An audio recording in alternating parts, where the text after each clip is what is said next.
Bien, bonjour.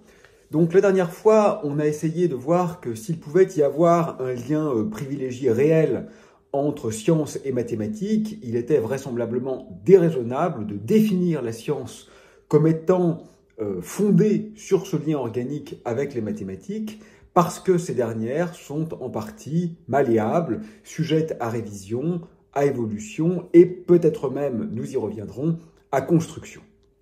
Je vous propose donc maintenant une seconde définition de ce que pourrait être la science. La science, ce serait la capacité de prévoir. Bon, là encore, c'est une bonne définition. C'est une bonne proto-définition. C'est une bonne ébauche, me semble-t-il, de définition. Parce qu'effectivement, la science doit anticiper ce qui va se produire. Nous avons tous noté qu'une prédiction est évidemment plus convaincante qu'une post-diction, c'est-à-dire qu'un énoncé a posteriori. Il est bien facile aujourd'hui, face à la crise du Covid-19, de dire « je vous l'avais bien dit ». Il aurait été énormément plus intéressant, bien évidemment, de prévoir les choses. En l'occurrence, c'était vraisemblablement impossible sur des échelles de temps suffisamment longues, puisqu'il y a bien évidemment une succession de phénomènes contingents, mais pour la crise écologique majeure et même vitale à laquelle nous faisons face, là en revanche, un certain nombre de prédictions sont possibles. Et il est vrai que le recours à la pensée scientifique a cette vertu, ou ce mérite, de pouvoir annoncer un certain nombre de phénomènes avant qu'ils se produisent, ce qui bien évidemment contribue à crédibiliser non seulement, je dirais, l'utilisation pratique de la pensée scientifique pour ce qui est d'anticiper les phénomènes, mais également la valeur ontologique, c'est-à-dire relative à l'être en tant qu'être de la proposition scientifique, puisqu'il se trouve alors légitimé au-delà d'une simple corroboration a posteriori qui est toujours évidemment assez facile et parfois même intellectuellement faible. Alors, vous savez que Thalès, par exemple, qui est célèbre pour la plupart d'entre nous parce qu'il a pourri nos années de collège avec ce théorème un peu pénible, est en réalité entré dans l'histoire, d'après, semble-t-il, le récit d'Hérodote, en cela qu'il aurait prédit une éclipse de soleil. Bon, vous imaginez dire à la population, quelques siècles avant Jésus-Christ, dans 23 jours, le soleil s'éteindra dans la journée. Et ça marche, ça a lieu. Ça a une toute autre puissance que d'expliquer a posteriori que vraisemblablement l'éclipse a eu lieu pour telle et telle raison qui aurait été probablement invérifiable. Alors, Thalès a eu un peu de chance, parce qu'il semble aujourd'hui que compte tenu des mathématiques dont il disposait, en fait, il pouvait prévoir qu'une éclipse était possible, mais pas qu'elle était réelle et effective. Donc, soit il a eu énormément de chance, c'est-à-dire qu'il y avait une petite probabilité que sa prévision se réalise et elle s'est effectivement réalisée par une conjonction de facteurs aléatoires, soit en réalité beaucoup d'autres philosophes et penseurs ont prédit des éclipses qui n'ont pas eu lieu et donc nous n'en avons jamais entendu parler. Il y a toujours ce biais de sélection auquel il faut faire attention. Mais toujours est-il que la prédiction a évidemment joué très profondément à la faveur de sa notoriété et cela finalement est assez compréhensible. Bien. Alors, prévoir les phénomènes, c'est effectivement nécessaire. Je me permets quand même, parce que l'intérêt de cet échange, ce n'est pas seulement de voir un peu de rudiments déstructurés, de philosophie des sciences, c'est aussi d'apprendre un peu de science. D'ailleurs, je crois que le vrai titre du cours n'est pas du tout philosophie des sciences, il est aux origines de l'univers. Donc, je me dois, c'est le contrat pédagogique, comme on dit, même si vous le savez, je suis réfractaire à toute forme de formalité en ce sens, eh bien, le contrat, c'est aussi d'apprendre un peu de physique, de mathématiques, de biologie. Je vous ai parlé du problème des infinis la dernière fois. Je voudrais maintenant vous montrer la puissance prédictive de la physique dans deux exemples qui sont venus consteller, dirais-je, l'actualité scientifique de ces dernières années. Le premier exemple, c'est le boson de Higgs. Bon, vous vous souvenez, il y a relativement peu de temps, ce fut d'ailleurs très médiatisé, on a vu une vidéo qui a circulé à la télévision, sur les réseaux sociaux, de Peter Higgs, un très vieux monsieur, dans l'amphithéâtre du CERN qui pleurait. Et je crois que ces larmes n'étaient pas feintes, même si c'est un peu cliché, avouons-le, j'ai été personnellement touché en voyant ce vieil homme ému donc jusqu'aux larmes parce que la prévision qu'il avait réalisée plusieurs décennies plus tôt était effectivement corroborée par des mesures. Bon, ça veut quand même dire quelque chose. Vous voyez que un certain nombre d'idées, qui d'ailleurs émanaient en partie de la physique du solide, de la physique de la matière condensée, nous ont conduit à postuler, enfin, c'est à nous générique, hein, moi j'y suis pour rien, j'étais même pas né je pense, il y a très longtemps, l'existence d'un mécanisme complexe qu'on appelle la brisure spontanée de symétrie, qui donnait naissance à une nouvelle particule, qui était nécessaire, nous dit-on, je vais y revenir, pour expliquer la masse des autres particules. C'est devenu le modèle standard de la physique des particules. Tous les ouvrages de physique des particules référaient à ce boson de Higgs, à ce mécanisme de Higgs. Il était en quelque sorte inévitable, mais il n'avait toujours pas été expérimentalement découvert. Et quand l'expérience a été réalisée, succès, on trouve presque exactement ce qui était attendu à la masse attendue. Donc vous voyez quand même que cette construction théorique, vérifiée expérimentalement plusieurs décennies plus tard, montre que nous ne sommes pas dans l'arbitraire. Voilà. Il y a quelque chose qui peut être falsifié, nous reviendrons bien sûr sur le fameux critère de Karl Popper, et qui est effectivement souvent falsifié, mais qui parfois vient corroborer de façon assez fulgurante un certain nombre de constructions intellectuelles. Alors j'ai à dessein employé des mots un peu techniques que je voudrais expliquer maintenant. Je vous ai parlé de la brisure spontanée de symétrie qui est la base du mécanisme de Higgs. Alors qu'est-ce que c'est que ça? Vous allez voir, c'est très beau et c'est un sens d'ailleurs qui est philosophiquement, je trouve, assez profond. Le principe de Curie, Pierre Curie, nous explique que les conséquences sont au moins la symétrie des causes. C'est-à-dire que si vous avez une source qui est parfaitement symétrique, ce qu'engendre cette source doit hériter des symétries de la source. C'est vrai, hein, si vous avez une planète qui est sphérique, le champ gravitationnel, conséquence de l'existence de cette planète, a lui-même la symétrie sphérique. C'est toujours ce qu'on constate. Sauf dans quelques cas particuliers qu'on nomme les brisures spontanées de symétrie. Ce sont des situations dans lesquelles les conséquences sont moins symétriques que les causes. Ou si vous voulez le dire de façon un peu plus pédante, les solutions sont moins symétriques que les équations. Alors, d'où ça peut venir? Je vais vous donner deux exemples. Le premier exemple, c'est un verre d'eau. Un verre d'eau, il est composé de molécules d'eau. Et les molécules sont des petits dipôles, donc vous pouvez les penser comme des petites flèches qui pointent évidemment aléatoirement dans toutes les directions, parce qu'il y en a, je ne sais pas, des milliards de milliards dans le verre d'eau, et donc il n'y a aucune direction privilégiée. Si vous regardez dans un petit cône par là, vous en trouvez 1 million, un petit cône par là 1 million, un petit cône par là 1 million, évidemment avec quelques fluctuations statistiques, hein, quelques centaines de plus dans un cas, quelques centaines de milliers de plus dans un autre, mais en moyenne, parce qu'elles sont aléatoirement réparties dans le verre, ce qu'on appelle l'isotropie, il y a autant de molécules dans toutes les directions. Donc le verre d'eau est symétrique. Il n'y a pas une direction de l'espace qui soit privilégiée par la nature de l'eau qui est contenue dans le verre. Mais imaginez maintenant que la température baisse et que le verre d'eau gèle. À ce moment-là, toutes les molécules d'eau vont s'aligner. Parce que c'est énergétiquement favorable, dès lors qu'il n'y a plus de mouvement, d'agitation thermique, que tous les petits dipôles soient dans la même direction.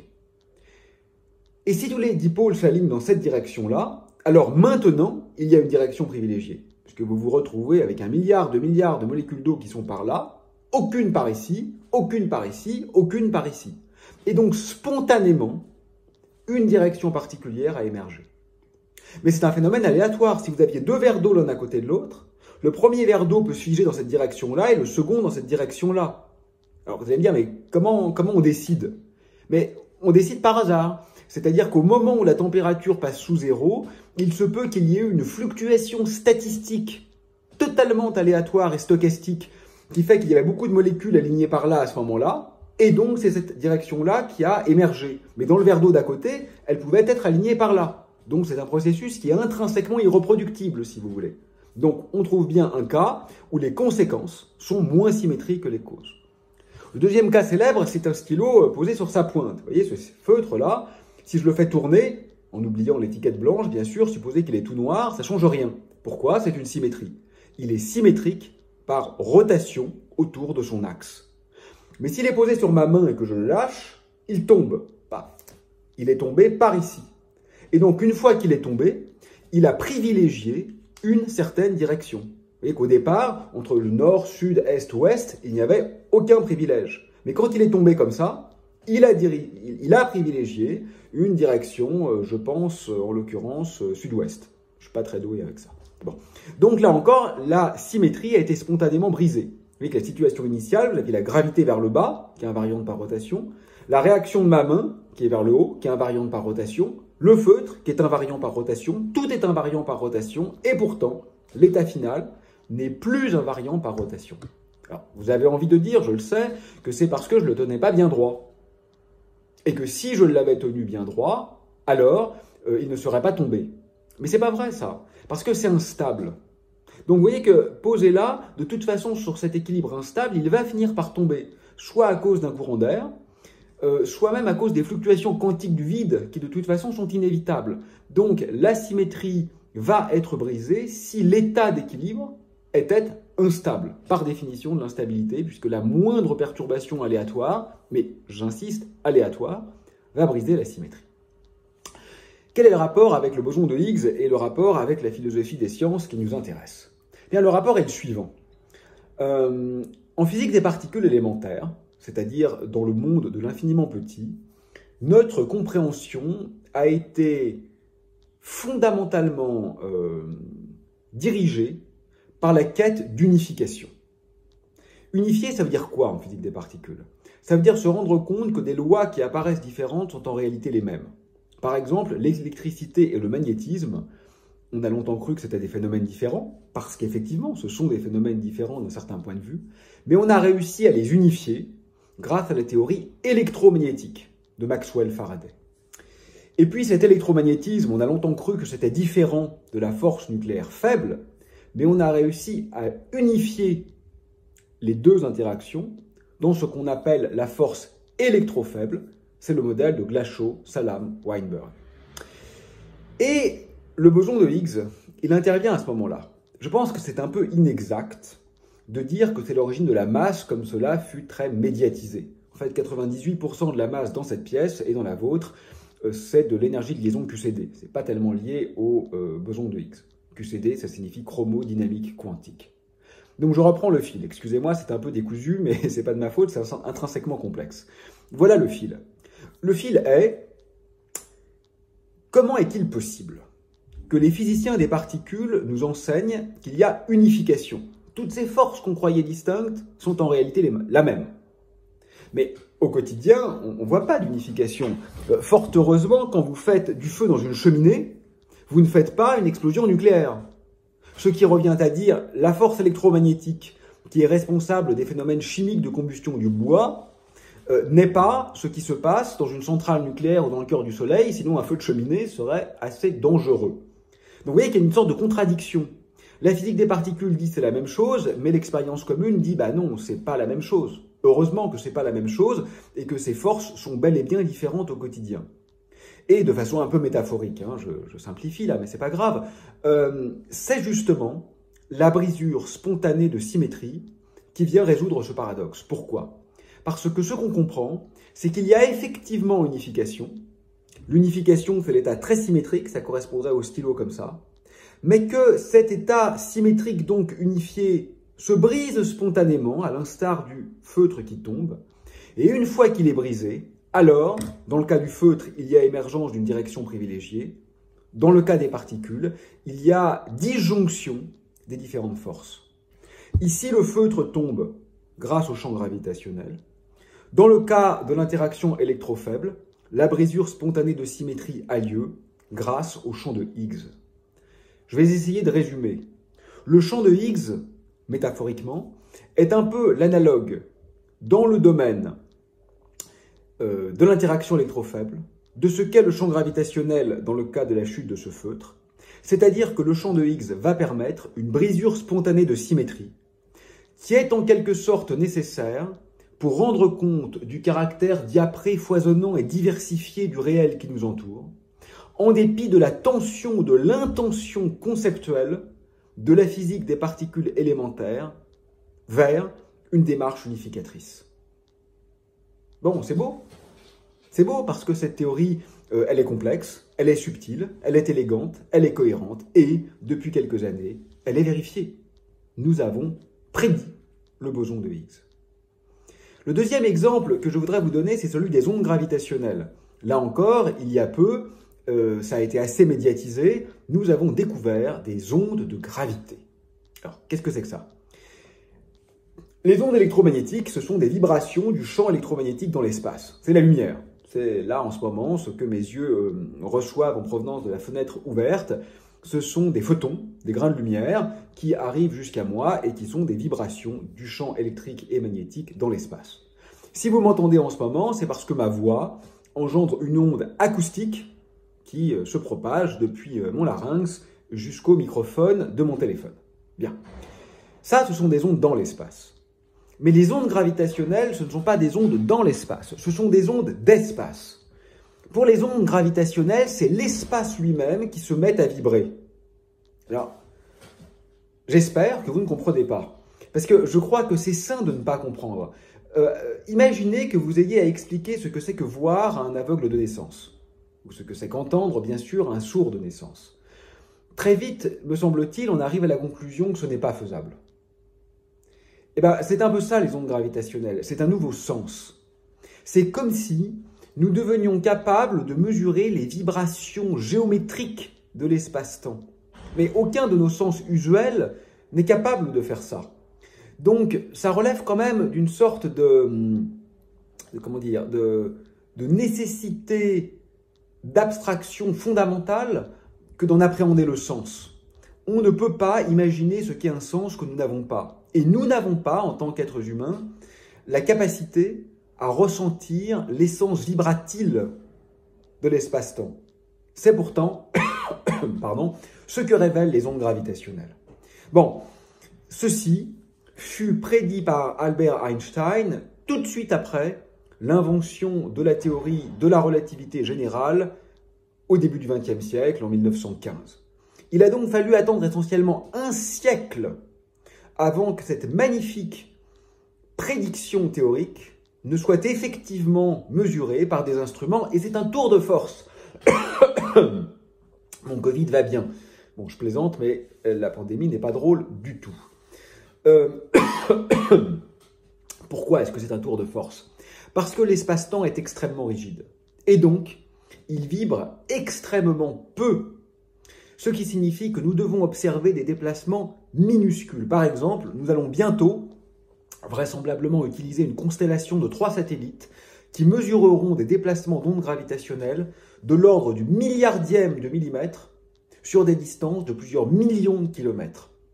C'est incroyablement difficile de voir les ondes de gravité parce qu'elles sont minuscules eu égard à la formidable rigidité de ce matériau que constitue l'espace-temps. Mais là encore, la prédiction fut faite, magnifiquement mise en exergue, un siècle plus tard, par des instruments d'une finesse miraculeuse. Ce sont des lasers qu'on utilise sur Terre dans de grands interféromètres de plusieurs kilomètres de long en repliant des faisceaux. C'est absolument magnifique. Et ça fonctionne. Et ça permet effectivement de venir corroborer la théorie et bien évidemment de légitimer la puissance ontologique de la relativité générale en tant que geste signifiant sur la compréhension du champ gravitationnel ou de l'espace-temps. Excusez-moi. Alors, ces ondes de gravité, on a dit des bêtises dessus. On a dit par exemple que les mesurer, c'était prouver la théorie d'Einstein. C'est faux. On ne peut jamais prouver une théorie. J'ai un chat dans la gorge, toutes mes excuses, mais je fais tout ça en one shot, parce que s'il faut que je refasse les vidéos, ça ne sera pas faisable. Donc, j'improvise. Voilà. Et vous me pardonnez, j'espère, d'être enroué de temps en temps. Donc, pourquoi est-ce que c'est pas faisable? C'est bien sûr ce que dit Karl Popper, on y reviendra, parce qu'on ne peut pas prouver une théorie. On ne peut jamais prouver une théorie en sciences de la nature. Pourquoi? Parce qu'il faudrait réaliser l'infinité d'expériences qui permettent de la tester, ce qui n'est pas possible. Il faudrait que chaque expérience soit réalisée avec une précision infinie, ce qui n'est pas possible. Il faudrait anticiper sur les expériences qui n'ont pas encore été faites et qui pourraient peut-être l'infirmer, ce qui n'est pas possible. Et puis plus prosaïquement, parce que de toute façon, toutes les théories sont fausses. Ce ne sont que des approximations du réel à un moment donné de l'histoire. Donc bien évidemment, contrairement à ce qu'ont dit les mauvais médias, les ondes gravitationnelles n'étaient pas une preuve de la théorie d'Einstein. D'ailleurs, elles ne jouent pas un rôle particulièrement central dans la théorie d'Einstein, elles sont une prédiction parmi beaucoup d'autres, et en plus, nous les avions déjà en réalité découvertes il y a plus de 40 ans. Ah, ça aussi, il faut que je vous explique, c'est intéressant du point de vue de la philosophie des sciences. On les avait découvertes en étudiant un système binaire de pulsars, c'est-à-dire deux étoiles à neutrons extrêmement denses qui se tournent l'une autour de l'autre. Et on avait mesuré que la période orbitale de ce système décroissait au cours du temps, exactement comme le prédit l'émission d'ondes gravitationnelles. Vous pourriez objecter que c'était moins fort parce que c'était indirect. Mais c'est toujours indirect. Tout est indirect. Je ne vois pas en ce moment le feutre là qui est devant moi. Je ne le vois pas. Il y a des photons qui viennent de l'extérieur, qui ont des interactions matière-rayonnement très complexes avec les électrons en périphérie des atomes de cet objet, qui vont ensuite être réémis de façon essentiellement isotrope. Certains vont venir jusqu'à mon œil, vont interagir là encore de façon complexe, puis ensuite avec mon système nerveux, et ainsi de suite. C'est pas direct du tout. Donc, il faut se départir de l'idée que quand je fais une mesure, c'est direct, mais quand je fais une observation, c'est indirect. C'est faux, ça. C'est absolument faux. Et donc, quand je mesurais, enfin, j'y suis pour rien, une fois de plus, j'étais pas né, hein, mais cette évolution de la période de rotation de deux astres, et qu'il fut observé que celle-ci était conforme à l'émission d'ondes gravitationnelles, c'est extrêmement convaincant.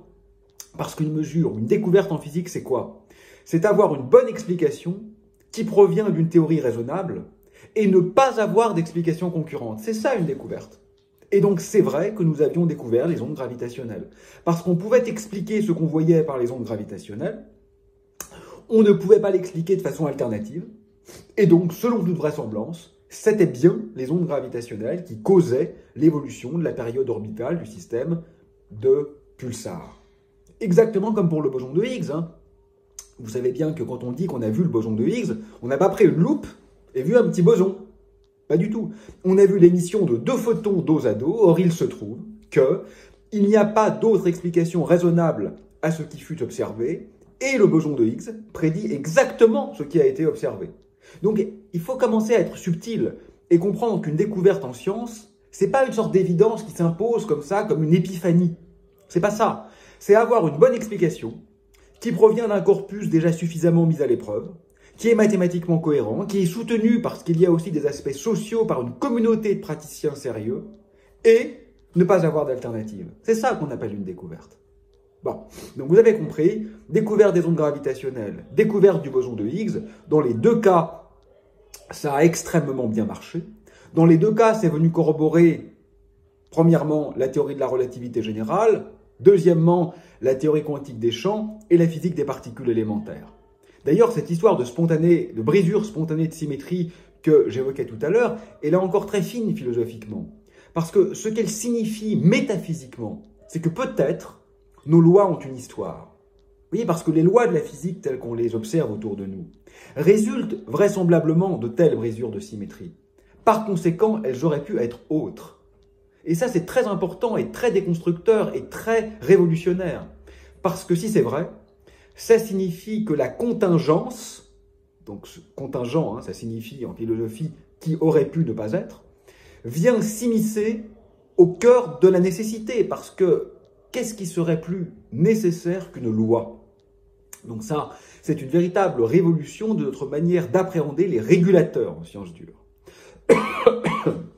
Bon, je crois que vous êtes convaincus. Prédire, c'est important. Ça permet de légitimer très fortement une élucubration théorique. Et pourtant, ce n'est pas suffisant. Je peux prédire la position de la trotteuse de ma montre dans 2 secondes, de façon très précise, sans avoir aucune idée du mécanisme complexe qui se trouve dans ma montre.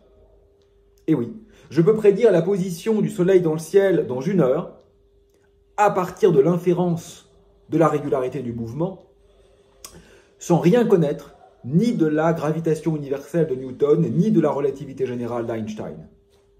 Et oui, en fait, la plupart du temps, nous n'avons pas du tout besoin de connaître les lois fondamentales pour prédire ce qui va advenir.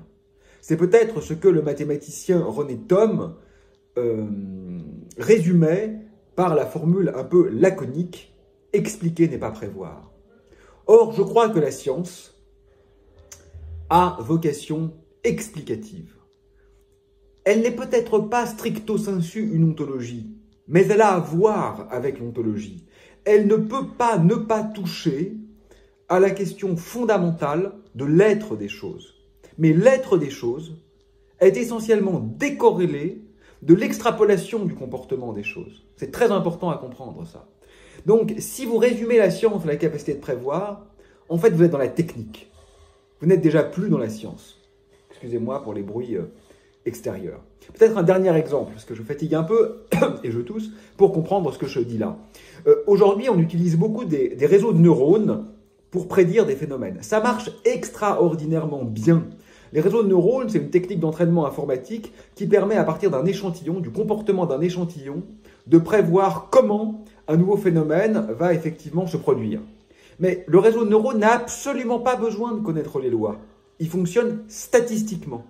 Et statistiquement, ça marche. C'est-à-dire qu'effectivement, pour des prises de décision, les techniques de réseau de neurones sont incroyablement efficaces. Et c'est naturel qu'on y recourt. Elles fonctionnent. Mais elles ne nous disent jamais rien de l'ontologie, de l'être fondamental des mécanismes qui se déploient.